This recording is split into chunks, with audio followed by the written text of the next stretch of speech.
ഈ പ്രഭാതത്തിൽ നമുക്ക് യേശുവിൻ്റെ നാമം വിളിച്ച് പ്രാർത്ഥിക്കാം.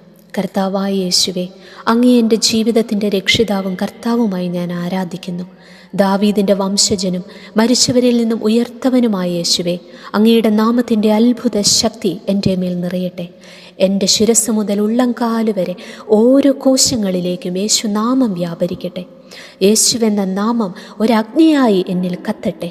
യേശുനാമത്തിൻ്റെ ശക്തി എന്നിൽ നിന്നും സദാ പ്രവഹിച്ചു കൊണ്ടിരിക്കട്ടെ. ഇന്നത്തെ ദിവസം മുഴുവനും യേശുനാമം മനസ്സിൽ ഉരുവിട്ടുകൊണ്ട് നമുക്ക് നടക്കാം. ഈ നാമത്തിൻ്റെ ശക്തിയാൽ സങ്കടങ്ങൾ, ദുഃഖദുരിതങ്ങൾ, തകർച്ചകൾ, തടസ്സങ്ങളെല്ലാം കുടുംബങ്ങളിൽ നിന്ന്, വ്യക്തിജീവിതങ്ങളിൽ നിന്നൊക്കെ വിട്ടുമാറിപ്പോകട്ടെ. നിങ്ങളുടെ നിയോഗങ്ങളിലേക്കൊക്കെ യേശുനാമം വിളിച്ച് പ്രാർത്ഥിക്കുക. യേശുവെന്ന അത്ഭുത നാമത്തിൻ്റെ ശക്തിയാൽ രോഗങ്ങൾ സുഖപ്പെടട്ടെ. ജോലി മേഖലയിലെ തടസ്സങ്ങളൊക്കെ നീങ്ങിപ്പോകട്ടെ. കടബാധ്യതകൾ മാറിപ്പോകട്ടെ. സാമ്പത്തിക മേഖലകൾ അനുഗ്രഹിക്കപ്പെടട്ടെ.